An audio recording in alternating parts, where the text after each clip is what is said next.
మన నెల్లూరు జిల్లా ప్రజలకు మాత్రమే direct home delivery.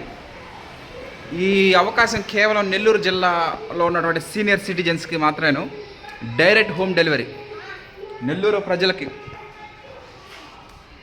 Single polish కానీ, బ్రౌన్ రైస్ కానీ, వైట్ రైస్ కానీ 3 types of rices CVR method ఫార్మింగ్లో పండించినవి సీనియర్ మోస్ట్ సిటిజన్స్ నెల్లూరు వాళ్ళు తినాలనే సుసంకల్పంతోనే ఈ నిర్ణయం తీసుకోవడం జరిగింది. Harshad Vihar and team. Paddy converting into rice based on consumers orders only. వినియోగదారుల కోరిక మేరకు మాత్రమే మనం ధాన్యాన్ని రైస్గా మార్చడం జరుగుతుంది. మార్చిన తర్వాత డైరెక్ట్గా వినియోగదారుల గమ్యస్థానాలకే మనం తీసుకురావడం జరుగుతూ ఉంది. Senior most citizens in Nellore ప్రజలకు మాత్రం ఇది అవకాశం. మిగతా వాళ్ళందరికీ ఏపీఎస్ఆర్టీసీ, నవత రోడ్ ట్రాన్స్పోర్ట్ వాటి ద్వారా మనం పంపించడం జరుగుతూ ఉంది. Okay, thank you.